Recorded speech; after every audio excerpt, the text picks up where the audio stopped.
Hello and the long winter election campaign, winter with a capital W, election campaign of our discontent is almost over and Judgment Day is upon its participants. Will Labor's Dean Winter emerge victorious? Woo. Or will it look like a right goose for moving a no confidence motion with no apparent plan about how to win the subsequent election? Will Premier Jeremy Rockliff's bold gamble to stare down the Tasmanian Parliament pay off and see him re-elected? Or are we going to have Greens and Independence Day tomorrow? Hello, I'm Brad Stansfield and welcome to the Fontcast, Tasmania's leading political podcast, back from our winter sabbatical.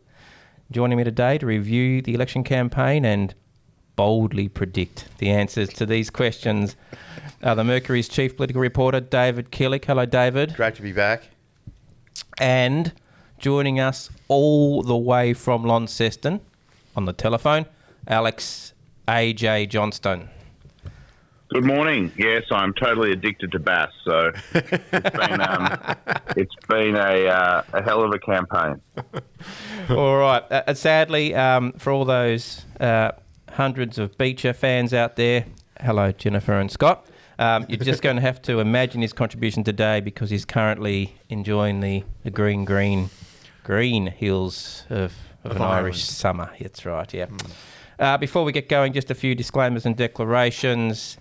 As stated last pod, neither myself nor Font has been involved in the Liberal campaign this time, so I only got back into the state earlier this week.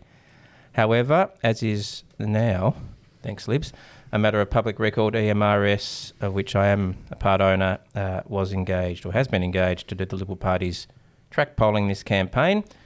Good news is the Libs have put so much in the public record, including again today, David. I feel that I can speak openly today about it without giving away any secrets. So it's in the paper. It's all there. Pretty out there. Now, AJ, you're still working for Rebecca and Miriam? Yeah, so obviously I was working for Rebecca and Miriam in the lead up to the campaign, and then Miriam decided to run for the Nationals. Yep. So I've, provided support to her personally, but not part of the broader Nationals campaign. So no green T-shirt for you? No, I think I've avoided wobble boarding full stop, and I've had to play the my knee's a bit sore card a couple of times. But so I've been continuing as a sounding board for Miriam, but I have been mostly in Bass with Rebecca. Yeah. The Abets team was out at the bottom of the outlet at 7 this morning in the same number of degrees. They look pretty chilly. Was that? I saw Liberal wobble boarders. I think it was for Josh. What's his name? Josh. Something. Garvin. Josh Garvin. That's right. He was there with dozens of people. It really has. Freezing cold. Steve Mav really has set a trend this campaign. Get out there, get seen.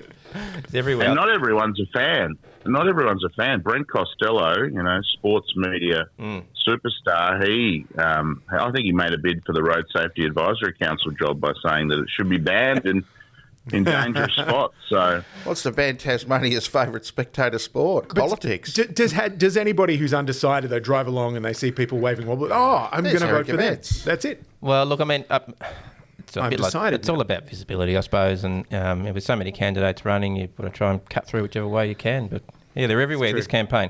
All right, and David, you've got nothing to declare, I presume, except election fatigue and political disenchantment. Absolutely. Yeah. One every 4 years nearly kills me. One every 2 or 3. It's every time I do one of these, I say, "Oh, good, that's my last election. I'll be retired for the next one."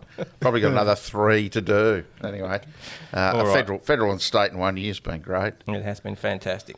All right. Well, we will get to the updated whiteboard of electoral truth later, but first let's have a quick reminder of how we got here, and then we'll have a chat broadly about the campaign. So just a reminder, there was only 14 Libs elected at the last election, a massive 15 months ago. They stitched up supply deals with the JLN, 3 of them David O'Byrne and I think Christy Johnson agreed to support them in return for a bigger office or a car park, something like that. But since then, of course, the JLNs blew up. Out of that, Jenna no longer had a supply and confidence agreement with them. Christy also walked away from hers at some point, not clear when. So by the time we got to this no confidence vote, the Libs only had 17 votes locked in through agreements on the floor. So as is a matter of record, budget reply, Mr Winter moved or tabled. Tabled a no confidence motion. Dangled. They moved on the second. I think he dangled it. Dangled it, that's right. Said he would move it when he had enough support, probably thinking that would be 6 months away. Next minute, people falling over themselves to say they were going to back it. So, as David said, the next day they moved it, and that motion passed, 18 votes to 17. And then rather than resigning as Premier, Mr Rockliff sought and eventually received an election from the Governor, Barbara Baker. So, 6 weeks later, here we are, back end of the campaign, election tomorrow. David, you've been watching it all. What's your overall thoughts? It's been interesting, the contrast between this campaign and the one just a year ago. I think it's been a far more presidential campaign, far more focused on the personalities of the leaders. Seen a lot less of the other candidates. I think there's a number of reasons for that, but really just about the two leaders going out there every day and hammering a very narrow range of issues. It's been a low spending election for the most part. I think that's sort of sped up a bit in the last got week off or the so. chain in the last couple of days as candidate-itis and desperation have set in. We haven't had spending from... Sorry, Dave, do you mean spending from an advertising point of view or a public purse point of view? The public purse point of view, sort of 15 million here.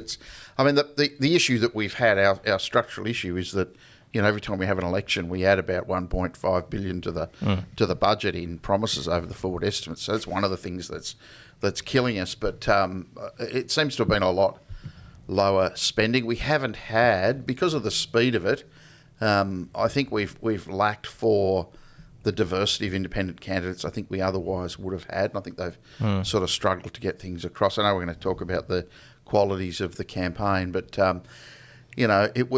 nobody was expecting this. Nobody was prepared. So it's been a bit less money around for campaigning. I'm a bit insulated from all of the advertising that goes on, but call flutes and all that sort of thing. I haven't seen as many. I don't think people were prepared. I hear Launceston's a bit blue though, Alex. Yeah, okay. Yeah, there's plenty up here. Yeah. But just that sense that while the major parties are on a much better footing to fight an unexpected election, folk who would have presumably mounted strong independent campaigns, or those minor parties, Nats, I think, have done well to get as organised as quickly as they have. Peter George, got himself a ticket together pretty quickly too. So there are some who've moved quickly and taken advantage of it. But yeah, a most unusual campaign, pretty quick, fairly presidential. An actual snap election because no one was ready. That's right. If a government calls a snap election, they're normally ready. But this one was snap. So. Yeah, Alex, what's your take from the north? Yeah, well, I've been, around a fair few state elections now, ever since appearing in Mike Gaffney's 2002 election ad as the token youth representative. This one is the most unusual by far. I think that's because of the circumstances in which it came about, and also the stadium looming over it all, and both from, it's a focal issue, but also it's brought a lot of people into Tasmanian politics for the first time. I'm sure we've all seen, the Yes Stadium Facebook page, and it's so for the first time, a lot of people are deeply engaged and cheering on basically one side. But yeah, I just think the circumstances in which it came about has been a big factor. And I listened with interest to your first broadcast of the campaign, and you seem to. You're pretty bullish about Labor's chances, and you seemed reasonably dismissive of this idea that, Dean's Dean Winter's, no confidence move and the frustration around that would sort of dissipate as the campaign's gone on. I haven't felt that, and the polls would suggest that still exists. Brad, do you disagree with that? Well, look, I think, so just more broadly, and there is some key campaign issues we'll come to a bit later on, stadium, Taz Insure, Tassie Doc, the budget. But overall, I think I made a serious mistake in that I underestimated Labor's capacity to fuck things up, to be frank. Guilty. I thought that Labor might be vaguely competent and possibly even, Alex, I might even have a bit of an apology here to Rebecca White. Perhaps she wasn't the problem after all. Perhaps it was actually Tasmanian Labor that are the problem, because it has been, I think, a very, very poor election campaign by Labor. I mean, they were given a rolled gold opportunity to walk into government, and they have fluffed it. Now, frankly... But do you concede that in the circumstances in which they went to the election, sort of tied one hand behind their back? No, of course not. No. You don't concede that? No, I don't. No. So I just don't think that's true. Well, I just think going early made it so challenging for them. It took them so long. It took them too long to get their candidates ready. I think that going early limited their candidate choice. I get the feeling that some people who would have been planning on running for Labor at the next election, if it was sort of at 12 months' time or 18 months' time, weren't able to get their act together quickly enough, and that's fair enough. I'm in the middle of winter. You've been on holiday. No one was really ready for this. So I thought that hurt them as well. And I just thought that the circumstances and the stadium in particular, and the fact that issue wasn't dealt with, I just thought tied one hand behind their back at the start of the campaign. But you think they could have overcome that? Look, Bill Hayden's drover's dog could have won this campaign. Seriously, a government with 11 years of baggage around their ankles, ship ferry fiasco, budget, falling apart, all these major issues, massively unpopular stadium, and Labor. We'll talk about the stadium, so perhaps to use a football analogy, I thought the Labor campaign looked a little bit like the Huonville, I'm not sure what the Huonville VFL team. They're actually not bad. Not bad, They're but okay. Huonville's strong. Well, been very strong they may for a be long strong, time, Brad. but it's like a local football team stepping up to the AFL. Like There's not a safe pair of hands among them, is what you're saying. They've just looked out of their depth. Yeah. The Liberal campaign has been incredibly strong, and full credit to State Director Sam McQuestion and Jeremy and the team. They have run a very strong, professional campaign, and they have run rings around the Labor outfit. Perhaps it's got a bit better last couple of weeks. And arguably that happened at the federal campaign too. It was a good federal campaign from Libs. Doesn't necessarily translate into a result, though. That's one of the paradoxes. I suppose we'll come to that. Politics. But it has been a very, very poor campaign. And look, I don't agree with you, Alex, that the issue was bringing on the early election. That would have lasted for 5 minutes if Labor had have run a sensible campaign, and significantly, if they had have put forward a point of difference with the Liberals on the stadium, then they would have been in a very, very different position. I mean, this is I don't think the campaign's been as terrible as you do. I think it's been, workmanlike. I think they've honed in on some of the issues that matter to Tasmania. It's been interesting to see the messages being refined by both of the major parties during the campaign. I know we're going to talk about the Greens as well. But yeah, there's just this enduring mystery with Tasmanian Labor that you see them stand in front of the goal it's wide open. There's no one on them, and somehow the ball goes in the opposite direction. And you mentioned Rebecca White. I don't think it's a leadership thing. I think it's a team thing. I think there's just some, they're just outplayed. Is it strategy? Is it planning? I'm not sure. I think administration has been difficult. They're in a difficult period because they haven't been able to have a state conference. A lot of that work that needs to be done hasn't been done, and then dragging yourself into a snap election that you're not ready for doesn't go well. Can I just say a quick question before we go and have a chat about the Greens? How many media releases do you get from the Libs before 10 o'clock? Look, I think 2, 3, 4. How many from Labor? There's a balancing act between quality and quantity. But here, I mean, it's a sign of how hard they're working. Yeah, sure. No, and I think to their credit, in the federal campaign in particular, I think the Liberals did an absolutely fantastic job. I was impressed by that. I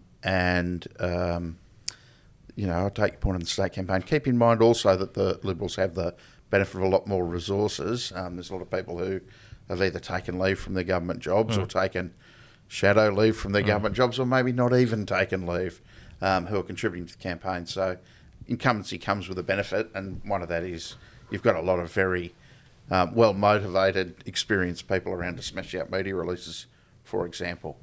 I wonder how many are getting used. Anyway, that's... anyway, Alex. They get read. Question for Brad. I mean, in that first podcast, I think you sort of had Labor almost getting towards 15 seats. You were confident that they were going to run a good campaign. So in your mind, what did you envisage they were going to do? Or what, if you were in their shoes, would have you done? Where do you think they missed the mark? Well, the first thing I thought they were going to do, and they should have done, and Blind Freddie could have seen they should have done, was to set up a difference with the Liberals on the key election issue, which was the stadium. And what would that be? It was a catastrophic error on their part to back it unconditionally after the election was called. It's like completely brain dead, to be frank. All they had to do was say that we will not support new fast-track legislation and we will return to the POS process. We'll respect the POS process, and whatever the POS says, that's what we will do. All they had to say. Not hard. You don't think that loses them? I mean, it's such a game of gotcha with the stadium at the moment. I mean, every time Dean Winter seemed like he was going to deviate and do exactly what you just said, he was sort of forced back into the carbon copy policy by the media, but not the media so much, but I guess that sort of groundswell of pro-stadium support who would, what do you mean, just pounce on... Well, the groundswell of 35%. Come on. Yeah, no, I'm not saying it's a majority. I'm just saying that they're noisy and they put pressure on, and they try to find a chink in Labor's armour any time they tried to go down a different path like you're talking about. I mean, it would have been easy to say we'll dump the fast track legislation. Of course, it would have been, and I was sitting in a different part of the world observing exactly what you're talking about, and it looked like Mr. Winter was moving to that position early in the campaign, and one day I woke up and saw that he had completely backtracked and locked in 100% behind the government, and I thought, well, that's it, all over, Red Rover, because it meant anyone who was anti-stadium were now not going to touch Labor with a barge pole, and it wasn't just on the stadium. I think it sent a bigger signal about Labor being Liberal light, for want of a better term, and it also meant anyone who was pro-stadium was still going to vote Liberal. I mean, I'm not a member of that Facebook group you talk about, Alex, but as I understand it, their singular message has essentially been vote Liberal, then vote Labor. Well, that's no help to Labor. And the policy change that you point out would have made no practical difference. The POS process is afoot. Exactly. Parliament probably won't sit, till September. I suspect that process will be concluded by then. I agree. And so you could have gone, voila. Yeah. It sounds to me like it's moving fairly efficiently. All the issues are being canvassed, all the hard work's being done. Takes the load off Parliament. Yep. Takes the load off the shoulders of a relatively small number of, people whose votes might count. I mean, it wouldn't have cost you nothing. That's right. It wouldn't have appeased every anti-stadium supporter. Don't get me wrong, but it would have sent a signal. It would have been a bit of a dog whistle to some of them, and it certainly would have set up that he's not just poor man's Jeremy Rockliff on this and everything else. That was a catastrophic error. Look, a lot of the other stuff around the margins, but I've talked about how I thought they sort of run a pedestrians pace campaign, but once they set that up, what's the difference? Why would you vote for Tweedledee when you can vote for Tweedledum, and Tweedledum, Tweedledum and Tweedledee is more experienced than the real deal. It's Hobson's choice at this election between a party that arguably doesn't have the greatest record, certainly in government in recent times, and a party that with Michelle O'Byrne departing, I think it's the last Labor member who's served in a government. And there doesn't seem to be a lot of difference on the key issues. When we were at the debate the other day, stadium, forestry, aquaculture, mining, I struggle to, get a cigarette paper between Labor and the Liberals on many of the key issues that we're always discussing. So yeah, exactly. What I would say, will find it tough. just on the stadium, as I say, it seemed to me from what I was looking at that Mr. Winner wanted to change that position. Inevitably, in the end, it didn't happen. And I would say that any Labor MP who was involved in suggesting that Mr. Winter stick like glue to the government on this one, and I know who they are, should never lead the Labor Party. Anyway. Well, I think you're right. I think that the stadium's been, a big problem for Labor 2 elections in a row now because, as you said, they haven't benefited at all from the antis or the pros. And someone quite cleverly said to me during the campaign, the only people who know Labor's for the stadium are the antis. As if to say, because they've been gun-shy about talking about it. I mean, so have the Liberals as well, for the biggest infrastructure project. Thank God for the Mercury. Yeah. They've been all over it like a rash. David. Yeah, they've made sure it's on the front page. Goodness me. Anyway, no. So yeah, 2 elections in a row, Labor's been in a pickle on the stadium, and I don't know. I don't think it's as simple as you make it out to be, but I agree that it's been a big problem for them. It has. While we're talking about the stadium, and we better talk about the Green campaign just quickly. David. I think they've gone okay. Yeah, certainly capitalised on the stadium stuff. There have been some interesting policies from the Greens. I think I had a story in today's paper about a few of their announcements around mental health. And a lot of these things, they percolate through the political consciousness, and they might not get up immediately. It's always difficult to write a story saying a Greens government would, because we know that's not a realistic prospect. But, certainly they're good at getting things on the agenda. It's been a really interesting campaign. I sense some nervousness from them, particularly around, the folk who were elected in those down, right at the end of the ballot. So, Lyons is tricky ground for them. I think they'll do well in Bass. Franklin will be interesting. So, there's obviously a very strong challenge there from Peter George. And the inherent difficulty of Tasmanian politics is there's a lot of people who like Greens policies, I think, but don't want to vote for the Greens. And you see people like Peter George and Craig Garland and others benefit from that. So, there's certainly a receptiveness to their central ideas, but, you come back to this 85% of people don't vote for the Greens, or 80% of people don't vote for the Greens. That boogeyman, I noticed there are a couple of ads in the northern papers today about the streets being awash with ice. Ice. If I didn't know it was that cold up there, Alex. Are we talking ice or like the streets of ice? Ice. Okay. Yeah, some extraordinary attack ads in the northern papers today. So, everyone's everyone was taken by surprise by this. I think they've done well. Yeah, look, proof will be in the pudding, I suppose. They started out very strongly, I thought, on the Randy Stadium platform. I thought that sort of, they got a bit diluted, perhaps to the disbenefit middle of the campaign, but I noticed the last week or so they've really turned it back onto that issue wholly and squarely. Even buying Mr. Dillon a Jetstar ticket to home. I mean, come on, guys. Like, if you want, it's got to be business class Qantas if you wanted to come down. Come on. So, it's got to have the lounge. I think they've pretty much been all in on the anti-stadium sentiment, and we'll see how that rolls for them. Alex? Yeah, I think it's been a very fertile ground for the Greens this election. The stadium is good for them because it's a mainstream issue. that they've got a big voice in, and that those don't come around very much. Normally, to get attention during an election campaign, the Greens, have to talk about, I guess, less mainstream issues, and so that's worked very well for them. I feel it's a lot like 2010, where you had a government that had been in for a long time on the way out, and an opposition that people hadn't quite made up their minds about yet, and that was fertile ground for the Greens. Remember, they won 5 seats. They even won a seat, Basil O'Halloran in Braddon, in a 5-seat.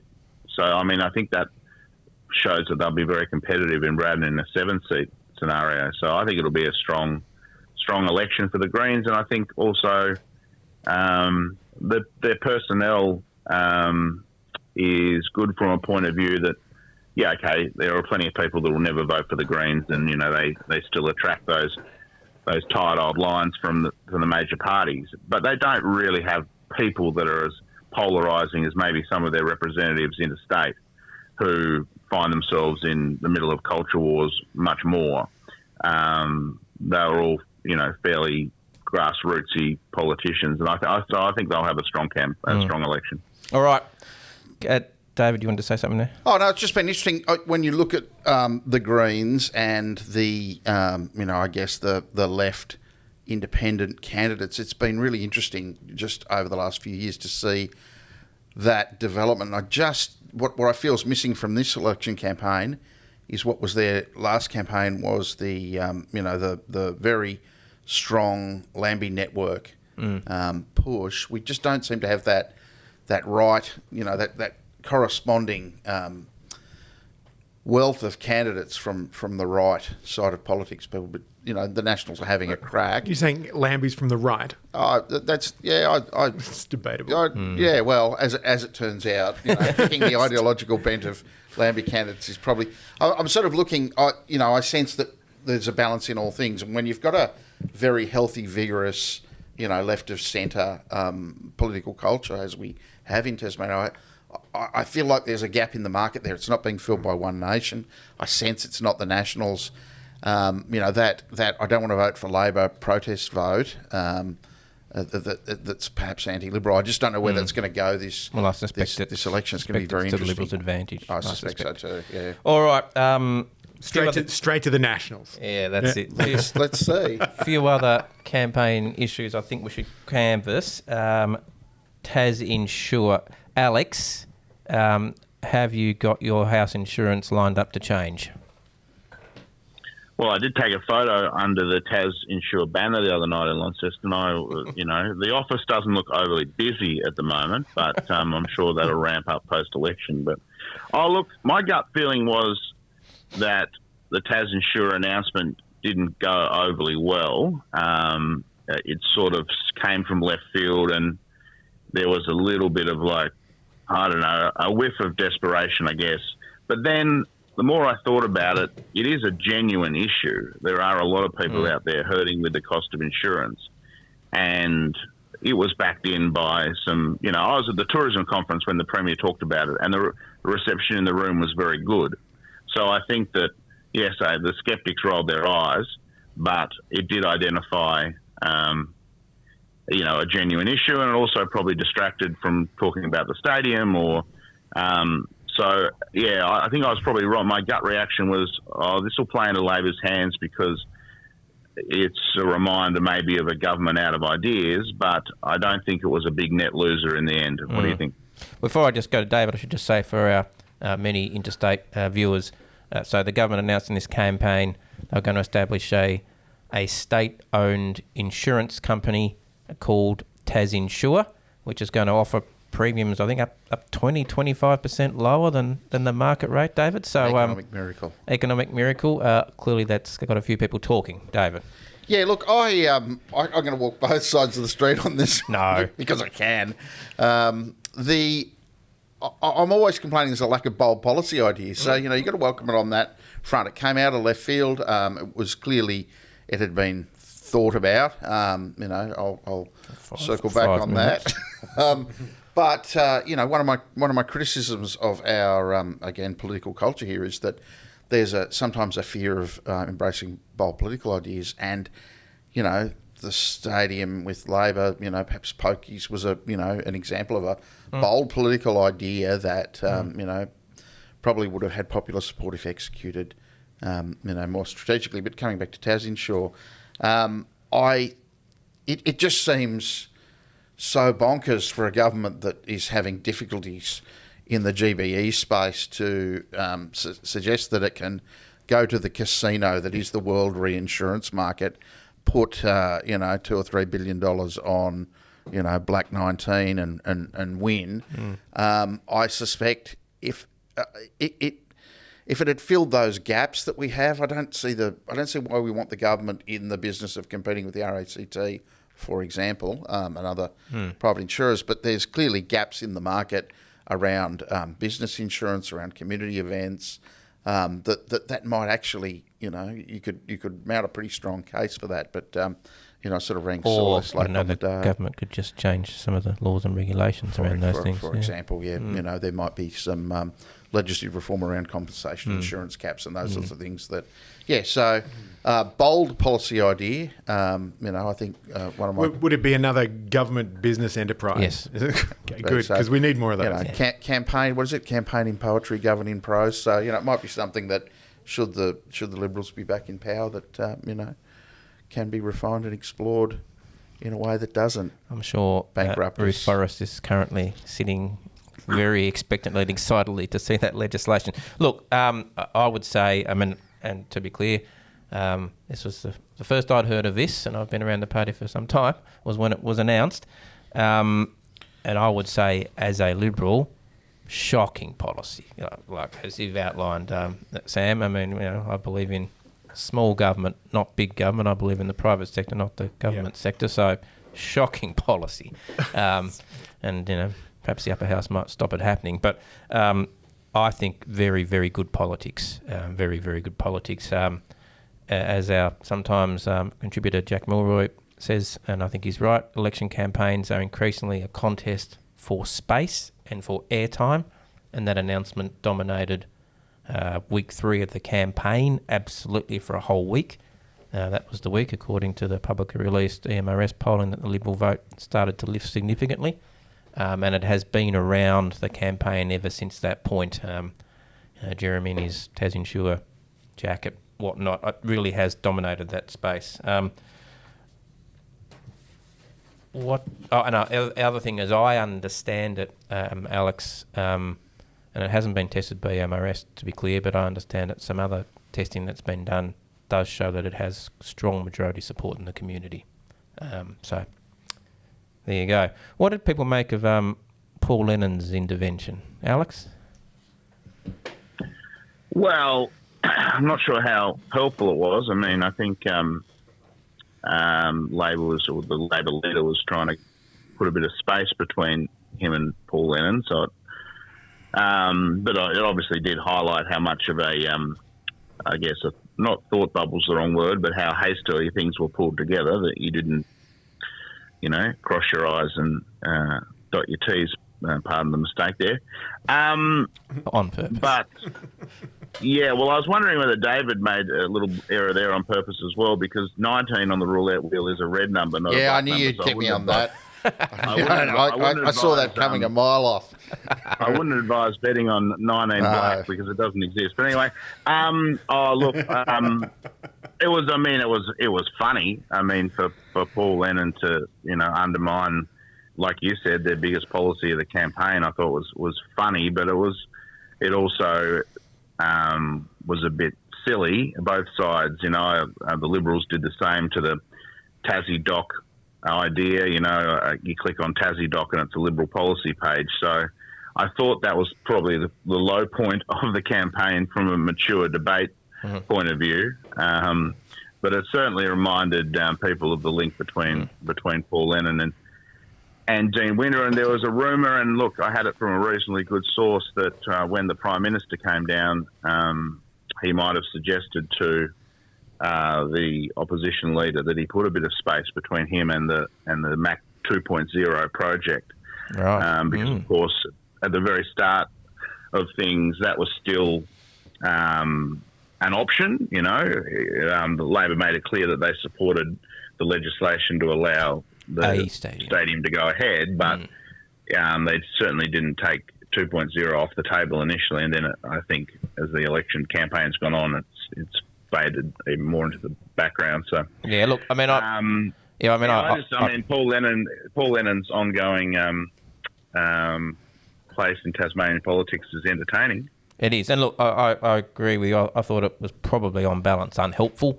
Also, it just highlighted, just brought the issue back again after it had finally sort of died down. My understanding is, and this is a pretty well-informed understanding, is that Labor HQ actually knew about this unpurchased business name for quite some time, and did nothing, and that allegedly, well, I'm told Mr. Lennon acted out of frustration because they weren't, for what it's worth. You mentioned Tassie Doc. That's the other big policy idea of the campaign. It's sort of can't have a policy without the word Tassie or Taz in it anymore. David, this probably has been Labor's sort of highlight. Yeah, I've actually been impressed by the quality of the debate on health policy during the campaign from both sides. Tassie Doc, it's got a few layers to it. We've got GP clinics, we've got mobile GPs. I was down at an announcement the Premier made, a complimentary announcement down in Huonville the other day. And, I guess health is the number one issue for so many voters. And I've been, pleasantly surprised that there was a bunch of, pretty well thought out policies ready to go. I think not the like AMA's... we're not spending enough on health. Let's spend a bit more. But, well, I think the point around these is if we can get people to the GP, if we can get them into primary care, keeps them out of the hospitals, which is where it starts getting expensive. When you're paying, when you're spending $1,500, $1,800, I think, someone will tell me I'm wrong, but, if a hospital's bed's costing you several thousand a day and it's staffed by 3 shifts of nurses and you've got doctors coming and going, if we can get people to the GP early in their journey, if we can get the GP to them. Interesting to see the Royal Flying Doctor Service. This is a Liberal policy, I guess. And a client defence, just to be down clear. at Dover, right? Yeah, it's so there's been some good stuff there, and I think credit to Labor for honing in. Cost of living and health have been the pretty dominant issues of the campaign. Credit to Labor for the work they've done on that. So it'd be good to see some implementation of some of these policies. Some of them look like they're going to go ahead regardless. Well, if Mr. Winter gets elected and doesn't deliver it, he's going to resign. Pop up all over the place. My question would still be, where are we going to get the doctors and nurses? And yeah, look, I heard the the deputy head of the AMA in Tasmania on radio yesterday on the ABC. Look, and I generally take what they have to say with a grain of salt, like when they say we should raise more tax, but then insist that they don't have to pay it themselves. But I thought the point was well made, and again, it's in line with the Taz Insure stuff. The risk is of all these new state-funded GP clinics that we're going to be putting privately operated GP clinics out of business, and GPs are just going to move from the privately operated one, where they get, as I understand it, about 85% of the fees come their way, to the taxpayer subsidised one where they get 100% of the fees. So if you're a GP, sort of do the math. So that's perhaps a practical concern, but politically, I thought very, very effective. Alex? Well, they started with 5, and then the Liberals matched that. So then they doubled it to 10, and now you get one. The Liberals might go to 15. We might have a Tassie Doc on Matt Syker Island by the end of the day. And you're right. There's personnel problems. Maybe Dr. Broad will have to step up and man one of the Tassie Docs. Not sure he's a medical doctor. No, that's what I'm getting at. Dr. Bonham, or so. Dr. Woodruff might be able to. Well, hers is health related, isn't it? Exactly. Yeah. Anyway, I think it's.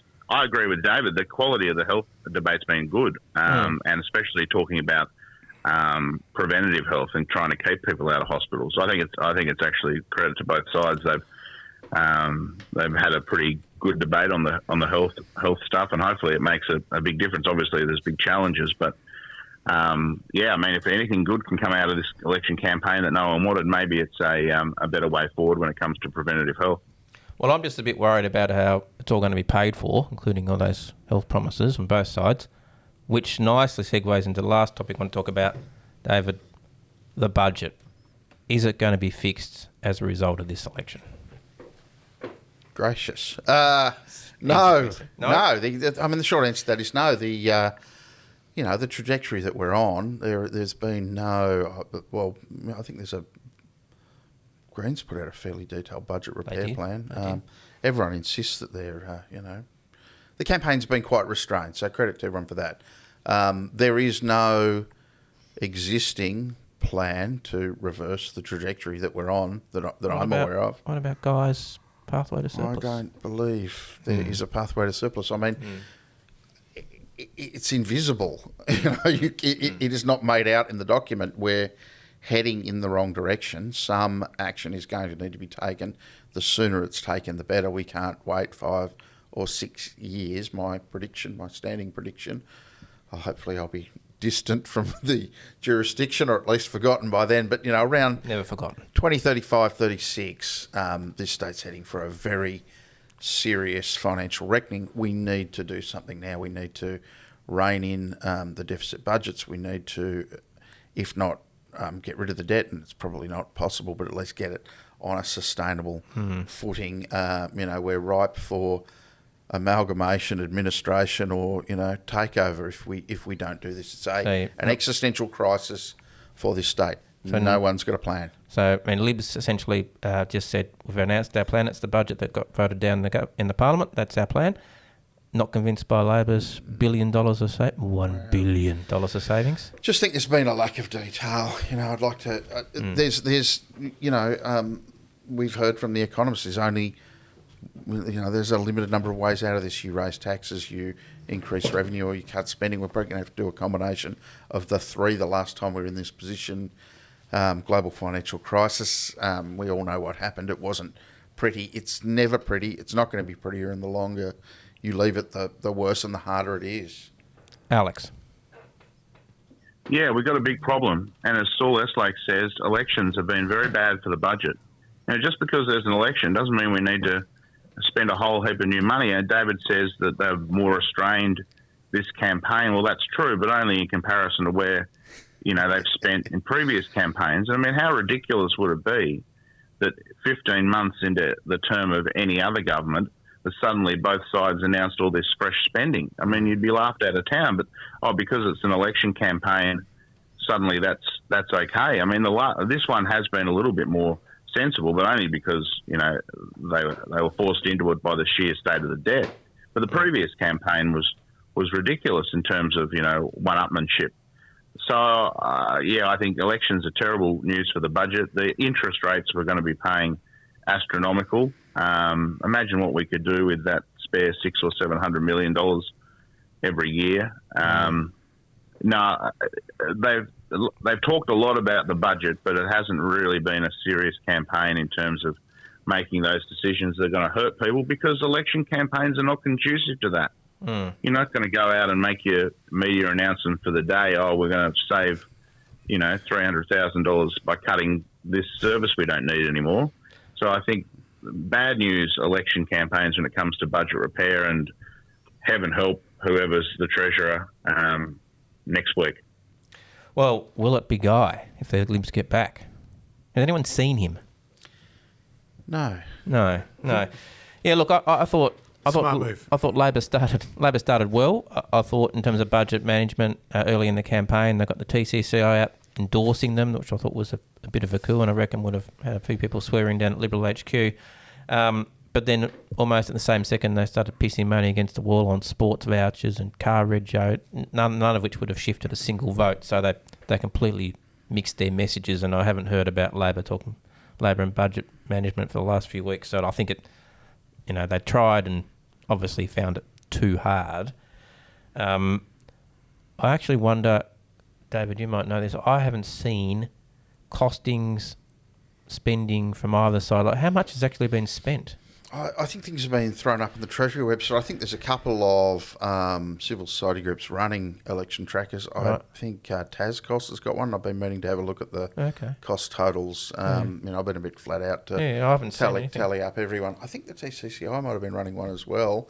There has been a flow of, I think there's been some Treasury work done. I think a bunch of policies went off to Treasury, but I have to admit I haven't been normally glued to the Treasury website. Normally the second last day of the campaign should be yesterday. Both sides would release all their spending and all their saves and what the total cost is. I haven't seen that. Greens have put out a fairly detailed document that I haven't, gave a bit of scrutiny the other day, but I haven't seen that from the major parties. Maybe that's a surprise for today. Labor does deserve credit for getting the TCCI and the unions on the same page in terms of looking at public sector repair. And if whoever is in government next, I think, should probably use that goodwill to make it happen. I think it would be a far more effective way forward than the Liberals, what is it called, CPU or EPU, or when I can't remember the acronym, but they're sort of Doge. Yeah. Tasmania's equivalent of Doge, which we suggested at one stage that their first act might have been to eradicate themselves because we didn't hear about them very much. But I would tap into that goodwill if the Chamber of Commerce and the unions are prepared to sit down and have a conversation about public service. Point. I mean, we've got to start somewhere. So we do. All right, time's getting away, and I know people. Yes, and I might bid you farewell. All right, before we get, so we're about to go to the whiteboard of truth. Alex, do you have any just overall observations before we get there? Just give us your quick sort of what you think might be the final result. Oh, look, I started the campaign having the major parties on the same amount of seats, probably 12. I thought one thing that I did disagree with your initial analysis was you sort of had the major parties going from a combined total of 24 seats to maybe 27 or 28, and I thought, I just don't feel like that's going to happen, and nothing in the polling suggests that it would. So I think they're going to end up with about the same amount of combined seats. Look, at the moment, I would say, based on the polling, 13 Liberals, 11 Labor. I don't know where the Labor gets to the third seat. I'm not sure what the path of least resistance is. You guys thought they were going to get three pretty comfortably in Bass and Clark. Well, I don't necessarily see that based on those polls. So, and like I said, I think it'll be a strong campaign for the Greens, and then the seventh seat in every electorate will be close, very close, and will come down to preferences. And I mean, look at all the independents in Braddon. The ballot paper's so big, even Craig Garland would have trouble rolling it up. So you've been saving that one up, haven't you? Yeah, very good. So it'll be very interesting to see how it all spills out. On that note, I might leave you. All right, thanks, Alex. Happy election eve. Great to talk. Good luck. May your team win, and maybe after Saturday I'll have all the time in the world to come on the podcast. Good luck tomorrow, Alex. See ya. Thank you. Bye-bye. All right. Let's have a quick chat through the whiteboard of truth and see how this winds up tomorrow night. So this whiteboard, it should be said, has been put together based on all the available public polling and also upon some of my conversations and understandings of where people think things are going around the state. You want to move something, Sam? Yeah, can we? I just want to make sure we can see the whiteboard. Okay. So there we go. So move back a little bit. All right. We all good? Okay. Yeah. All right. I'm going to be like the weather person. Yes. Let's start with Braddon. I'm looking at myself on the green screen there. Right. Okay. So Braddon. We are saying here at the Fontcast, and David, I'm interested in your thoughts. We are saying Liberals 3, Labor 2, Greens 1, Garland absolutely 1. But we're also saying that there is a chance of 4, a reasonable chance for 4 for the Libs in Braddon, but that would require the Greens getting 0. I have a sentimental, desire to see a Greens member in Braddon because it's just such a rare thing over the years. Yes. I think Craig Garland soaks up a lot of that vote. Does. So yeah, I'd be suggesting, particularly with strong Liberal candidates, that more likely and based on the polling, that shakeout would be more likely to be for Liberals to Labor. I think it's going to be very tight. The Greens have been campaigning very hard on the anti-stadium, obviously, particularly last week. Garland's is anti-stadium, but he's sort of running as Craig. And so I think there is a risk for the Liberals that the anti-stadium vote will be enough to get the Greens. Certainly a possibility at the start of the campaign. The problem is if the Greens get a seat, they can't get 4. That's the trouble. Like the math, 3, 2, 5, 6. It doesn't add up. So that they've got to the Greens. Is that up there? There's just nothing madder than trying to predict Clark a couple of days out. But we can say this, I think, with certainty. I haven't got a mic now, but people can't hear me. But Gavin Pearce will be in. Tick. He's going to be so Gavin Pearce will be elected for the Libs in Braddon. Returning federal member. I think this could be a common theme as we go through the whiteboard of truth here, Dave. A little cabal. And there is a risk, I think, of outs in Braddon being, Alex, Miriam Beswick, I think, might be in a bit of trouble as a sitting member. And I think if the Libs don't get 4, then Roger Yench is going to lose his seat. So I'll just write that up now. Yeah, it's just predicting what's going to happen to that that Lambie vote in Braddon is so very difficult. And Bass and Lions. All right. Bass. Speaking of Bass, and we were just talking to Alex about Bass. 3 Libs. I can't see Libs getting more than 3 in Bass. It's such a strong anti-stadium vote. ALP 2. Greens 1. I do think Rebecca Pentle and Alex will get re-elected.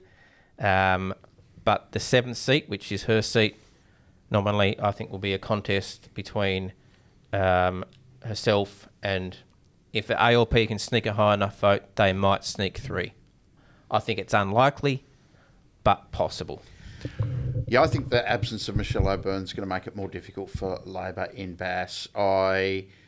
Demographically, I suspect there's a future in which we see a second Green member potentially in Bass, but I suspect that, I would endorse that Rebecca Pentland's probably the most likely of, that's where those Lambie votes are going to end up. That was a pretty strong push. The difficulty for folk at this campaign is they were really nicely bracketed by other candidates, so they're able to harvest, what were they getting each, about 2,800, 3,000 primaries, which got them across the line. Actually, I'm probably thinking my maths are wrong. But anyway, tough on your own as an independent, but I think if anyone's going to make it, she will. I don't see Labor getting 3, and I think the Greens will hold their vote. All right, so just on the ins and outs, I think we're obviously going to see Bridget Archer elected for the Libs, and that will, I think, inevitably mean the defeat of Simon Wood, who I think I suggested was a bit strange that he was so keen on an election, given that it's hard to see him holding his seat. What do we got? So how's this different from the current state of play? In Bass, have the Liberals got 4 currently or 3? 3. Okay. So we're not predicting a lot of change. So to be clear, currently the Libs have 3 in Braddon and 3 in Bass. They have 2 and 2. Right. All right. Lions. We're saying 3 Libs, 2 Labor. I think the Greens will hold their seat again. Their anti-stadium will help them. And the 7th is up for grabs between the Nats, John Tucker, Tuck's back, and the Indies. I feel like Tucker might coalesce enough votes to get that 7th seat. Who's your indie pick in Lions? No idea, and I think that's part of the problem. There's a whole stack of people. There's nominally a high independent vote, but there's no standout independent candidate, so I fear, that's not fair. I think that vote will probably splinter and we'll end up coalescing around John Tucker. That's my feeling. It's Andrew Jenner candidate. Yeah, he is. Andrew Jenner's going to go back to driving Jaguars and expensive watches, I think. Well, it's just going to be interesting, the fragmentation of that Lambie vote in Lions, whether it goes to the Nats or not. Yeah, I don't see any difference there. I would probably suggest that Andrew Jenner's got a slightly higher profile than John Tucker at this time. I wouldn't bet my lunch money. Be a big difference for Libs if it's Tucker or Jenner gets back, I reckon. Yes. Two completely different folk. But yeah, where that Lambie protest vote from last year goes, I don't know. But and I know the Greens have been a little nervous in Lions, but I think they'll be fine. There's another seat there up for grabs, and I think it's an independent. But like you say, so I think no idea. So I think for the Libs, I think Jane Howlett will top the poll for the Libs this time. I think there's some numbers floating around that suggest she's doing okay, which would be interesting given that Guy's the Deputy Premier, Barnett. And I think we're going to see the election, aren't we, there, of another ex-federal MP, Brian Mitchell, Club for Labor. Club Canberra. Club Canberra comes to Gladstone Street. So isn't it fantastic how 35 seats is bringing all this fresh new talent into the parliament? Exactly. So you got Rebecca and Brian both. Well, Rebecca's gone. Well, she's gone. I think it's going to make it harder for Yes. Labor in Lions. She was a big vote getter. So, yeah, 2, I think it's a safe bet. And just to be clear, if someone remembers, to get 2 seats, you only need 25%. So that's why we're sort of giving Labor 2 across the board, even though their vote appears to be tanking. You know, the difference between 30% and 25% is nominally 0 seats. All right. Okay, am I still in the shot there, Sam, or you need to slightly move the camera? No, you're good. All right. I can still see you. Clark. We're starting to get to the interesting business end, I think, here. Clark could be very interesting. I'm saying at this stage, 2 Libs, 2 Labor, 2 Green, which they currently got, and 1 Christy Johnston. One's more than enough, thank you very much. But I'm also saying Elise Archer's floating around. I'm not sure she's got masses of votes, but she's floating around with votes. And if Christie has a big surplus, it could help Elise. And also, Labor are within sniffing distance of a 3rd seat, I think, in Clark, which would probably be Luke Martin, who tells me he's knocked on 19,000 voter contacts, whatever that means. I think potential. I'm not prepared to lock in the 7th seat in Clark. I'm not sure where it's going to go. It's a very, very hard one to pick. Elise Archer will make it harder. The Liberals have 3 strong candidates. They do. In Clark. 2 of them are sitting members. Someone's going to be very disappointed. No, I really don't know who.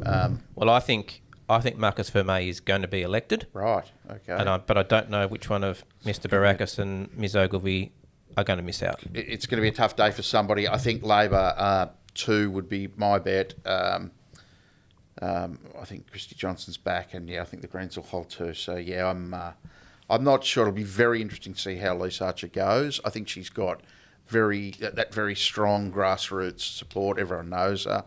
Everyone has an opinion about her, and she's very well connected in the community. Whether that, it's like the Tucker effect. Whether people remember you a few years later is another question. So, Clark and Franklin, hey. All right. And then Franklin. And this has always been the one that concerned me in terms of the Liberal campaign about them being able to hold 3 in Franklin.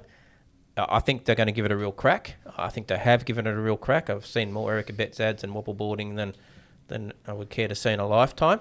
But the math to me, if I work from the bottom, Peter George is going to get re-elected. He's 60,000 of Climate 200 donations helping that clearly. All those ads in the Mercury and TV ads I've seen coming out everywhere. Strong campaign. David O'Byrne will be re-elected, I think, with an increased vote. The Greens, I cannot see the Greens leader not being re-elected. Well, some of the polling's had her dropping from 18% to 9%. I don't see that. No, I can't. It doesn't look right. She's to me. their leader. She'll be back. She'll be back. 3, 2, at least 2. We've got Mr. Winter, Meg Brown, and also Jessica Munday, which I think has perhaps been the Liberals' most notable era of the campaign, giving her all that free publicity. 2 front pages in a row can't hurt Jess Munday's profile. I think Nick Street's in a bit of bother. I think he was elected 7th. He anyway, was. wasn't I he? mean- So that's going to be tough to defend. I mean, theoretically, they're in a shot for 3 if they're polling 37% statewide, like the polls say. But the math says there's not an 8th seat there. And I think actually Peter George will take more. He's just going to soak up that floating vote, that people who don't want to vote Green, want to register a protest against the major parties. Where are they going to go? I don't think they're going to take. It'll be interesting to see how much Peter George reduces Rosalie Woodruff's vote, because I don't detect a lot of difference between them on policy. So it'll be a very interesting experiment in. But we did see in the federal campaign, Peter George polled 21%, and the Greens, even though they were running an illegal candidate, still polled 12 or so. They still polled very strongly. Strong brand in Franklin. Different game, Herr Clark, but I reckon he's got the support to get across the line. I think Monday is going to get up, isn't she, David? Oh, that would be my hunch. Street might be on death row. Street might be in trouble. George arrives. George we've got over here. So... All right. So where does that leave us? Let's do some math here. Lucky I've already done it. I think the Libs' worst case is 13 at this point. Now, I actually think that could be quite bad for them. We'll come to that. 14 if they can get 4 in Braddon. 15 if they can hold 3 in Franklin. I'm not sure that's in the game. Just doesn't look real, does it? mathematically. Yeah. Move back a little. People got that, right? Yep. Labor, 2, 4, 6, 8, 10. Maybe 11. Maybe 12.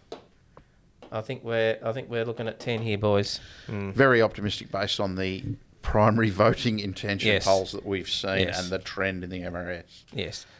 I mean, it is possible Labor will outperform the polls. They certainly did last time by a few percent, which might make a difference. There's a margin for error. There is a margin of 3%, so 10. Greens, let's say 1, 2, 3, 4, 5. Braddon is the Greens' Everest if they can 6 or 5. get Okay. some in there. Nats, Maybe 1. maybe 1. I say Tucker. You say maybe. That's a coin toss. Andrew, but, Jenna. Indies. 1, 2, 3, 4, 5. Maybe 6. Let's say 5. 5. 23. 29. 34. We've still got this one we're not prepared to name, haven't we? And so how's that different? what a radically different parliament we're looking at. Well, that was great, wasn't it? Sweeping change. That was worth it looks very $6 million similar. that we. Yeah. It looks very similar. well. Now, and just the independents, and you may not be able to see these on the screen, but they have got little dots beside them for a reason. So I've got Rebecca Pentland with a blue dot, for obvious reasons. Craig Garland with a red dot, and I heard him come out yesterday saying prepared to back Labor. David O'Byrne, we've given him a blue dot. He mightn't like that, but he was a blue dot the last Parliament. We'll come to that. I think he may have to change his dot colour potentially. Christy Johnson, a red dot, although nominally she said she's a no dot. Peter George, red dot, but again, I understand he said he's not going to give our other side supplier confidence. David, have you heard that? I hadn't heard Haven't that. heard that? He's nominally red. John Tucker, for all his bluster and buffer, I think is... Can you imagine Is the there a Liberal... grey dot? Can you imagine the National Party supporting a Labor government? I mean, come on. Make David O'Byrne supporting a Lib... Oh, yeah, could happen. It has been interesting because I would have expected to see a bit more federal money flowing to the Nationals, and it's been a relatively low-profile campaign. All right. That's the whiteboard of electoral truth. Let's talk through what it all means. David. A few things before you tell me what it all means. So we've got over a quarter pre-polled in each electorate. 6 of those pre-polls, including big ones in Launceston, Hobart and Rosny, and we're talking here tens of thousands of votes, won't be counted until Sunday morning. The Tas Electoral Commission told us last night, and I think that's appalling. Like, one job, guys, one job. Count the votes on election night, and I just find it appalling that by the end of tomorrow night, will have tens of thousands of votes not counted. And I cannot for the life of me understand why the TEC cannot do a basic job and count votes. It's the same number of votes. They're just in a different place. It's a perennial frustration. It may be something they might have addressed over the period of a 4-year term, but this has been sprung on them. We've had new electoral laws come into effect in the middle of it. They do good work. I'll they count do them hard myself work. for you guys. Come on. They run a tally room. We're the last state in the nation. You know, I hope to see people down in the tally room on Saturday night. A lot of work. This was sprung on them. I'll give them a pass this time for not having... No, it's not good enough, to be figured out frank. that. Absolutely not good enough. If you need to hire more people to count the votes, hire more people to count the votes. It's not like the Parliament's not going to give you the money. Absolutely appalling. Shocking. I think the Electoral Commissioner needs to have a good, hard look at himself after the campaign. So that means we may not have a real clear picture on Saturday night. I can't see it yet. Not great for newspaper headlines. Which is a worry, a real worry. I mean, you know. Anyway, and then on top of that, preferences don't get distributed until the 29th after the 29th of July, when the last post comes in. So we have this 10 days of sitting, waiting, guessing, you know, updating Kevin Bonham's blog, trying to work out what's going to happen. Then 2 or 3 days to finalise the count after that. There's 7 seats in some of these electorates. And then the return of the writ shortly after that. And then Tasmanian Constitution Act has a little clause in it that says that Clause 8, ministers' terms expire 7 days after return of the writs. I only learned that a couple of nights ago, and I think I learned it from the same person you might have. But could well have been. Very so therefore, interesting. that means that we will get a result within 7 days after the return of the writs, which means we're going to have a new government, by my calculation, at latest around about or by the 10th of August. Put it in your diaries. Crikey, yeah, Right. great stuff. So, David. Parliament back, mid-September? Well, I think, potentially. It depends a bit.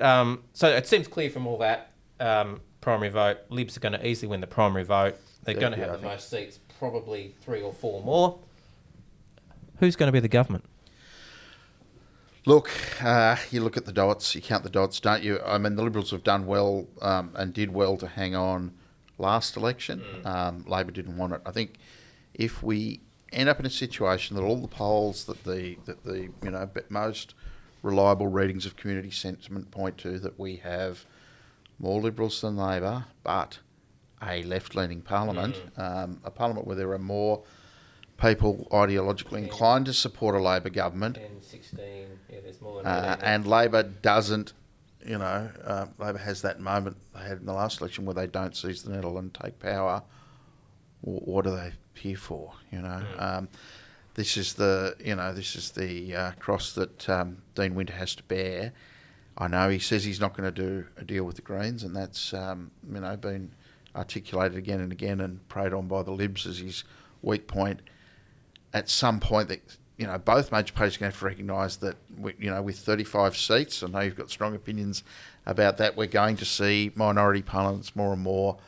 People are going to have to grasp the nettle and decide that if not doing a deal, then accepting support is the pathway to government. If this prediction holds true, if it's within a seat or two either way for the majors, if we've got a majority of left-leaning independents, I would have thought a Labor government was more likely than not. You could go broke in this state betting on Labor. Predicting what Labor's going to do next. They make the Victorian Libs look good sometimes. Labor looks like, though, they're in a stronger position at the moment. If you count the seats. If you've got everything set up, they've 17 best. The Liberals have got 17, supporting seats at best. The ALP, whether they want to take support or they just accept it, it looks like the only way anyone's going to form if this is what happens. Yeah, look, I mean, I agree broadly with what you're saying, David. I mean, it's absurd to me, and I think it's absurd will be absurd to a lot of Tasmanians that, the Libs could run a great campaign, probably hold their vote. Labor could run a Dutton-esque style campaign, lose 5% off their vote, and still have a 50-50 chance I think, of forming government. Well, Parliament decides who forms government. That's right. If you've got the Ultimately, majority what of the matters seats is on the floor of the House. That's right. No matter what wild and wacky method you use to get there, no matter how shambolic or unusual or unpredictable the coalition, if you've got the majority on the floor of Parliament. I just, there's a part of me though that hesitates because this was a conceivable outcome at the last election. If the purpose of being a political party is to take power, that hesitancy to roar into the breaches Labor did in I've been thinking about that. 2010 election. I think there might have been, and as I recall, that was kiboshed by the admin committee, which has some federal members on it. Now, I suspect that was done with a view to the federal election that was subsequently coming, that they didn't want contamination from a Labor Green government potentially hurting their federal chances. Now, of course, since then, Labor's won every seat in bar one in Tasmania, and the next election's not some time away. So I do wonder whether that is going to be a factor this time. I don't think it's going to be a lot to translate from the federal result. I think the strategy last year was to let an ageing governments in their third and fourth terms, aren't necessarily at their best or freshest. Let these guys swing in the breeze, let them bring down a few tough budgets, even right up very close to the no confidence motion. That was what I thought the plan was. Let them bring down a couple of really bad budgets and, it's ours. What's changed in a year? Well, look, what you say, I think it does, it really highlights the nature of the challenge that the Liberals had when this election was, when they collectively decided to do it. I don't think many of them actually understood the nature of that challenge, that even holding their position, even winning 14 seats, still puts them, I think, 50-50 in terms of holding government. Now, I think certainly the bookmakers. I've been watching the odds, and they just haven't. They haven't flipped. They haven't wound them in. I'm astonished that Labor's. I think the bookmakers are having this conversation. Yeah, probably. Not the bookmakers, but the voters. Look, the punters. I think if a Libs can get to 15, it's all over. They'll stay in government, no issues. If they get to 14, it's going to be touch and go. If they only get to 13, I'm very, very worried about the scenario you talk about, David. Now, I'm old enough to remember. In fact, I was working for Will at the time in 2010, and I watched David Bartlett's interview on 6 News with great interest. And I recall what happened then all too vividly. All's well that ends well, happily. But I think that will be Labor's playbook this time, which will be broadly, we won't talk to the Greens, we won't do a deal with the Greens. But can anyone realistically envisage the Greens coming out and saying, we're going to support the Liberals on the floor of the Parliament? Because I can't. No. In fact, Rosalie basically said yesterday she'd support Labor. I thought I saw a quote from her saying, we want a new government. We need a new government. Well, that means a change of government. So I think, just on Bartlett's thing, what he says is broadly true about 2010, but just for the record, David, you did promise to resign if the Libs got more votes, and you didn't actually do that. So please insert that back into your narrative. Anyway, on a simple read, as you say, it's much easier for Labor to get to 18 than it is for Libs to get to 18. Yeah, it'll be. Yeah. I'll be, gobsmacked if Labor get within Cooey and don't seize the chance. Likewise for the Liberals, if the result isn't as emphatic as they like, they're a term in opposition. Let Labor try and sort out the budget matters. Let them have a go at building the stadium. A term in opposition to rebuild. There's some folk who I thought might have been coming up to retirement age, renew the team, have a spell and come back at the next. History is littered with election. One-term oppositions turning into 5-term oppositions. Yeah, don't never willingly give up power, but it wouldn't necessarily be the worst thing in the world to let someone else have this mess. This points towards a very fraught, very unstable, very difficult to manage Parliament. The Greens might offer their support unconditionally to elevate Labor to power, but for how long will they put up with that state of affairs? Well, that's right. Look, I think people just need to understand the process here. What will happen is it's clear the Liberals are going to have more seats. I think, without doubt, Jeremy is the Premier. The Liberals are the government. I think after the election, sort of irrespective of how many seats the Libs have, that Jeremy will be asking the Governor to recommission him. Whether or not she does that and says, okay, you go and test your numbers on the floor, or whether or not she says, hang on, I might recommission the other guy, really depends on how many people might publicly or state that they will support Labor before that point. I think it's more likely than not that Jeremy will be recommissioned in the first instance, and then we'll have Parliament sit, and we could well have another no confidence motion put. And we may have, circa 1989, we may have a change of government that way. Time will tell. It's going to be a most interesting period. There's never not one. There were people, you look at where people are.